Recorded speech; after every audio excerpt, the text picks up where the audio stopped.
Hello viewers, today we have with us a special guest, an IAS officer who till recent while ago was holding a position which is very crucial for the government of India. He in fact worked silently, but the result of his works echoed across the world via COP21 in Paris. Now he moved on to a new role. In fact, he moved on to a new role in the Ministry of Finance. He is a person who is famous for not shying away from any challenges. He is the former Environment Secretary and the current Expenditure Secretary of the Government of India, Mr. Ashok Lavasa, with us. Welcome to Candid Conversation, sir. Thank you very much for giving your time. Thank you. So, you were the Environment Secretary and now you are the Expenditure Secretary. Both departments are extremely crucial for the Government of India. And different in nature too, but the gravity of the situations under their ambits are very serious and strong, in fact. And you certainly have to determine a strategy to sail across the ocean of challenges. Can you throw some light on what is your strategy? Well, I think the common thread between expenditure and environment is conservation, judicious utilization of resources. In fact, all environment protection, environment management is about how well you utilize your natural resources, and I think all financial management is how prudently you utilize the financial resources given the huge development challenges of the country and given the requirement for undertaking massive socio-economic development, and given the fact that we don't have adequate resources all the time to meet all these requirements. So I think the common thread between environment and expenditure is how well, how optimally we can utilize our resources. Right. And as the Environment Secretary, so you managed to cut the time required for the environment clearances from 600 days on an average to 190 days. An incredible achievement indeed. But at the same time, on the flip side of the coin, you have many environmentalists and experts saying that this result, this success has come at the cost of degradation of environment and also because of the environment through the increasingly liberal norms. How exactly you see this contrast reaction, sir? What is the veracity of this criticism according to you?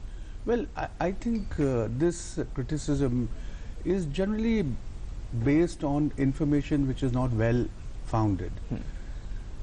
In fact, if you look at the entire period of the last 2 years, in which procedures have been simplified, they've been made transparent, they were made predictable, and we just cut down on the procedure. In fact, the mantra in the ministry 2 years back when I joined there is that I will not question what our ministry does, but we should question how it is done. Yes.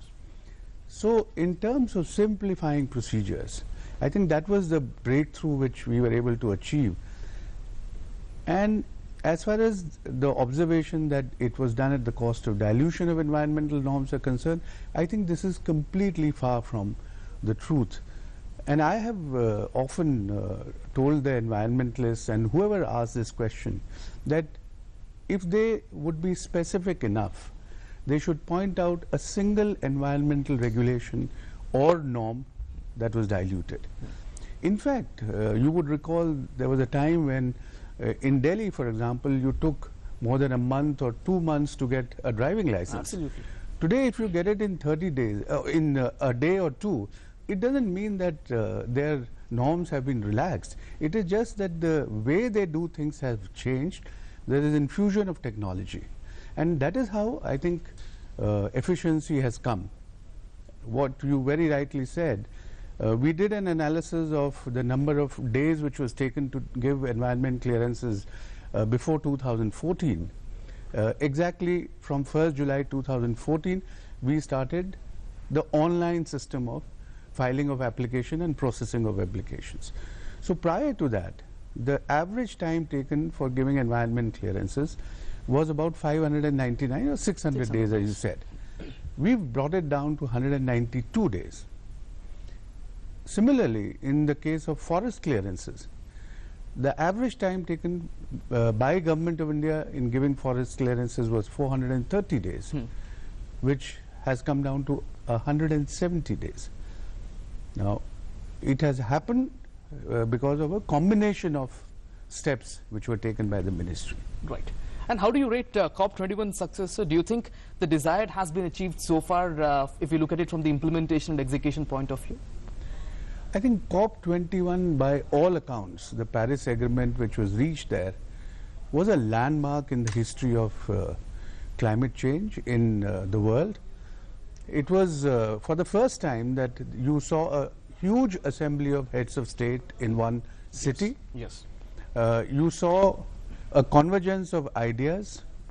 You saw a very constructive approach which was taken, and we were very pleased with the outcome, because all the principles which India used to advocate in the past and all the priorities, national priorities that we have set out, they were all accommodated in the agreement.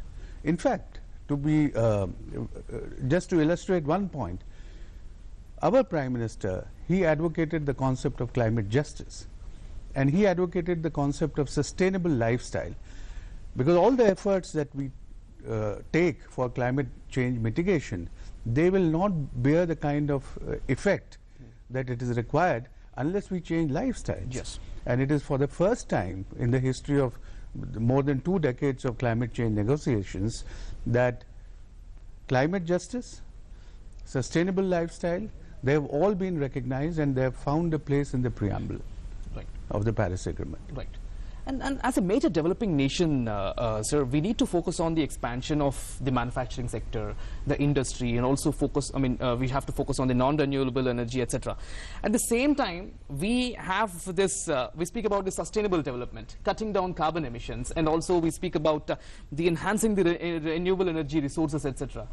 Now, having said that, can India really achieve the sustainable development goals? Because we have to focus on the expansion of the manufacturing as well, which is the key for economic growth. I think you've raised a very critical question, and this is a question which we have been asked several times, and indeed it is a challenge before the country on how do you dovetail your policies in such a way that you take care of the global concern on climate change as well as you take care of the vast needs of socio-economic needs which you have to fulfill of the Indian population. Now take the case of electricity. Just to bring out an illustration, the average per capita consumption of electricity in India is 1/3 of the world's average. If you compare it with the developed countries, we are consuming per capita 10 times less or maybe 12 times less than the developed countries.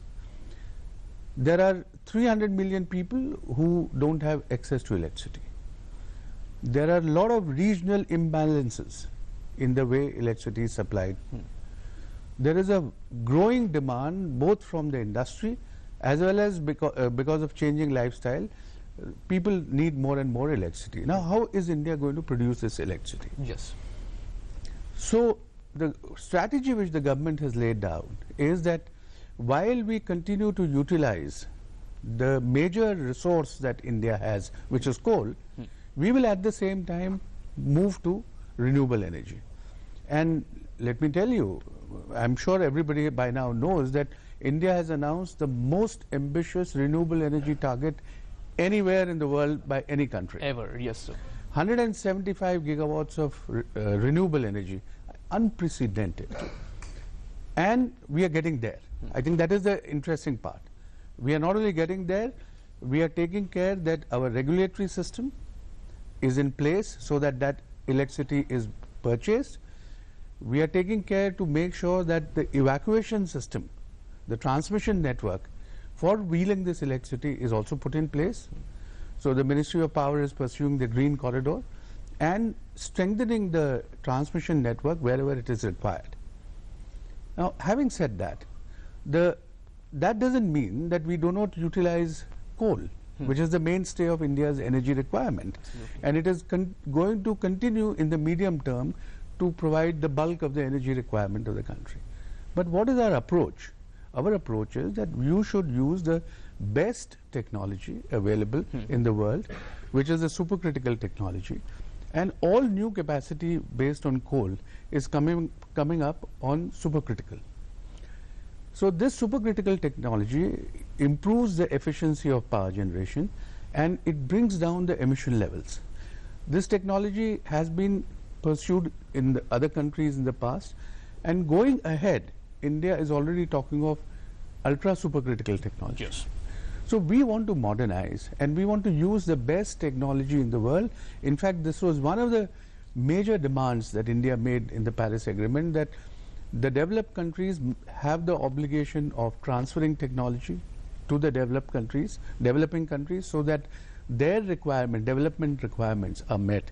And they're met in a way in which emission levels come down. Right. And apart from COP21, sir, what are the major achievements according to you within the Environment Ministry when you were at the helm of the bureaucratic affairs? Well, I think one, of course, is that we were able to cut down the time taken in environment clearances. But now let me elaborate how it happened. First, there was the infusion of technology. So you made things transparent. It was possible for people, once they applied, to know exactly the fate of their application. And more than that, we rationalized the procedures in such a way that at every stage the time taken was cut down. To give you an example, the environment clearance is given in two stages. One is you apply for the terms of reference for conducting an environment impact assessment and preparing an environment management plan. So earlier, this process of applying for TORs and getting them approved on a case-by cases would take about 8 to 9 months. So what we did was, all the 38 sectors for which environment clearance is required, we standardized the terms of reference. And we said, okay, anybody who wants to set up, for example, a cement industry or a paint industry or other types of industry for which EC is required, these are the standard terms of reference. And you undertake your EIA based on these TORs. The moment you log in your application and get a registration number, you can commence your TOR. The responsibility and the right for suggesting any additional TOR is on the ministry, which it would do in 30 days. So that one step cut down the whole procedure by about 7 to 8 months. That's great. So similarly, we did several other things by which procedures came down. The second thing, I think, a very significant change which was brought about by the ministry is revamping the entire set of waste management rules. Waste management in modern India and in times to come is going to be one of the biggest challenges in this country. Absolutely. There are 6 or 7 sets of rules of waste management which were notified several years back. We undertook a process of national consultation which went on for almost a year, and in March, April this year, we came out with new set of rules on solid waste management, on plastic waste management, on biomedical waste management, on e-waste management, on hazardous waste management. And one rule which we introduced, which never existed in the past, was on construction and demolition waste. You know, the rate of urbanization in India, so many buildings are being made and so many old buildings are being demolished. How do you handle this construction and demolition waste? So there is a new set of rules. I think this will bring about a lot of ease with which C&D waste is managed. It is recycled and used for construction purpose by way of making paver blocks, by way of making tiles. So I think revamping this set of rules was another major achievement. And going on from there, 21 industries were identified for changing their environment pollution control norms. Yes. So we have so far notified about a dozen of them where emission norms have been tightened. For example, the thermal power sector, the cement industry, the diesel generator sets. All these norms were very old. New technologies are available, and I think industry has to become conscious, society has to become aware, and we tightened all these norms so that going forward the new norms are adhered to, which will be very beneficial to the environment. Absolutely. One other thing which I consider a major initiative of the ministry is to recategorize the industry into red, orange, green. Now this categorization existed in the past. I think it existed for more than 3 decades. We undertook an exercise in consultation with all the pollution control boards, in consultation with the industries, and we said that there is a need to make these norms scientific. There is a need to make these norms transparent so that every industry is in a position to itself understand what is the pollution load that it will create. And by doing this, what we have done is we have created a new category of industry which is called the white industry, and I think about 34 sectors fall in the white category. Now, it is possible for anybody, any entrepreneur, to set up his industry in one of these sectors and just inform the pollution control boards without waiting for their consent. So this recategorization of industries based on pollution load, I think, is a very rational, a very business friendly, and I would say very environment friendly step which the ministry took. Right. Great achievements, sir, indeed, in fact, which we talk about sustainable development. And now we'll move on to your new role. But before moving on to your new role and the road ahead, it's time for us to slip into a short break. Don't go anywhere. Stay tuned.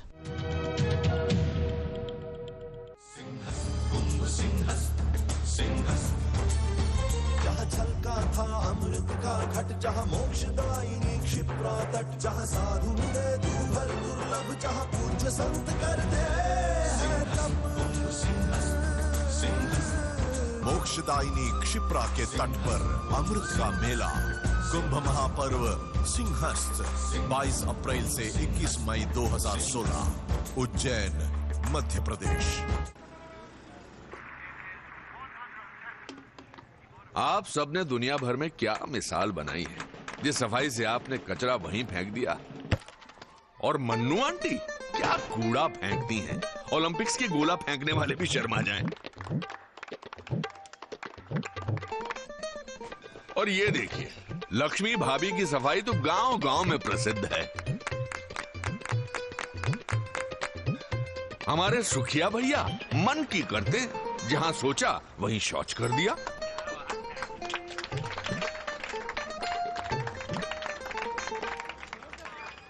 ये देश जो आप ही का घर है, उसे क्यों गंदा करते हैं? थोड़ी शर्म कर लो, सोच स्वच्छ कर लो।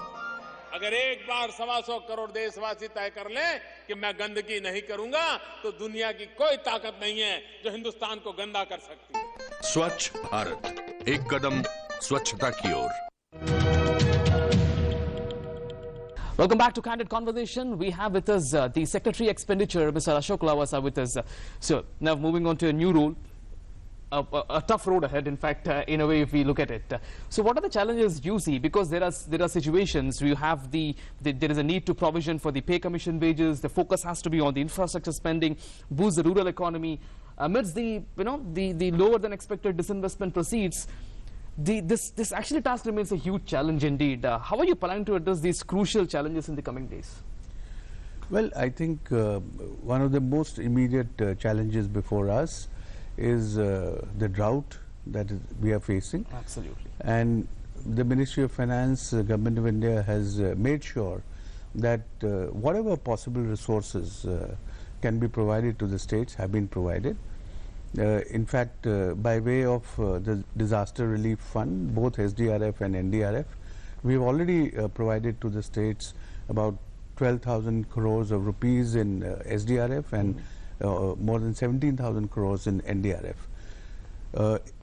In fact, Government of India went a step ahead.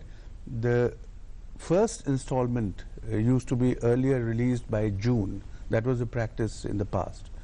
But given the severity of the situation and given the fact that the states have a lot of work to do, this year Government of India released the first installment in April itself.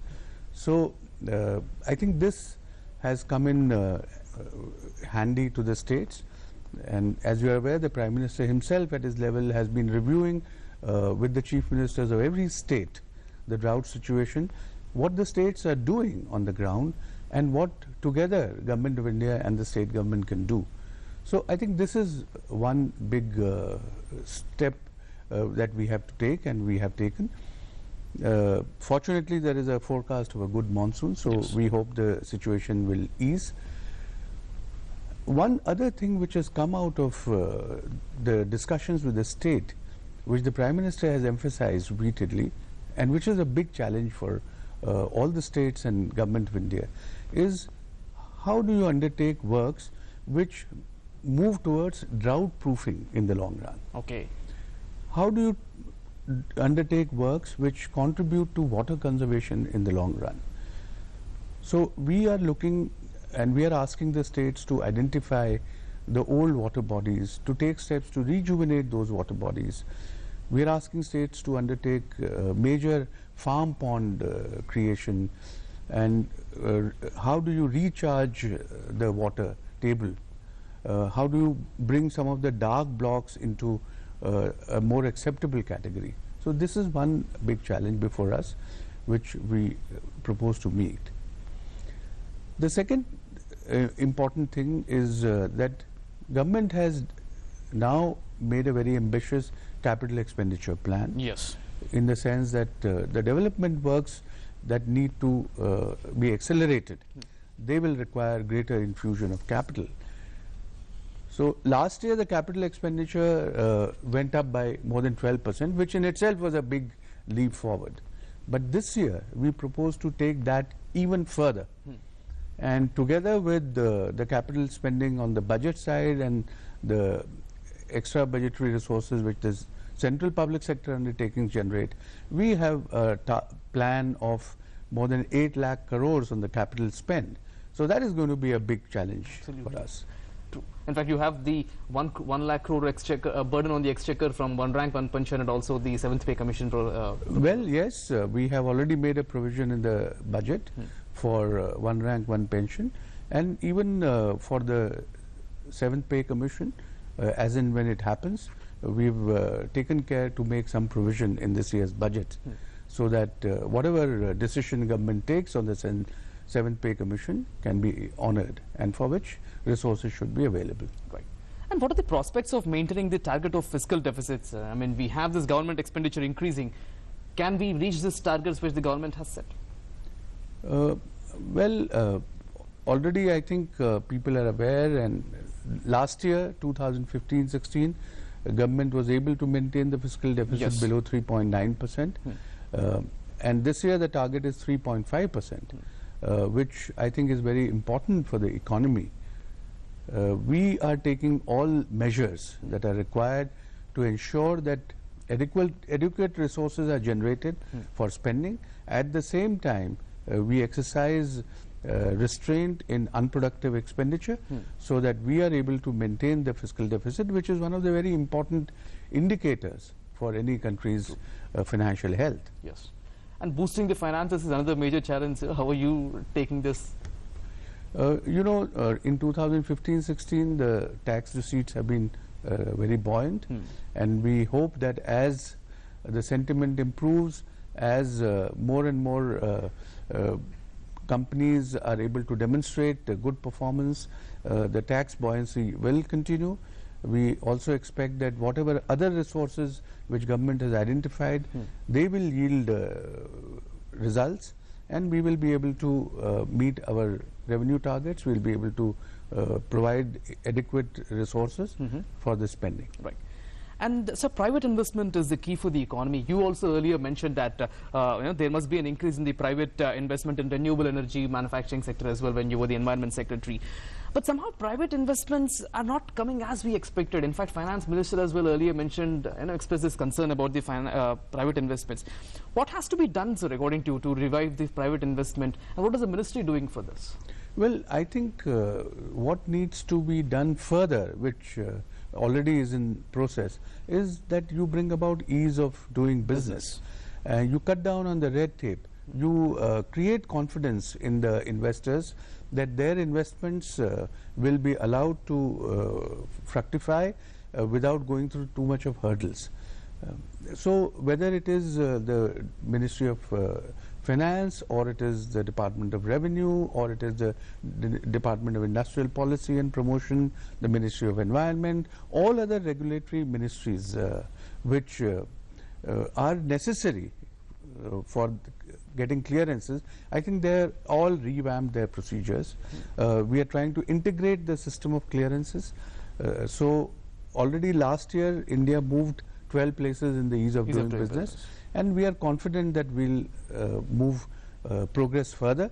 I think that is the way industry will be attracted, and we can hope that private investment will take place. But it is not as if that private investment is not taking place. Yes, true. The FDI levels, for example, have been very good.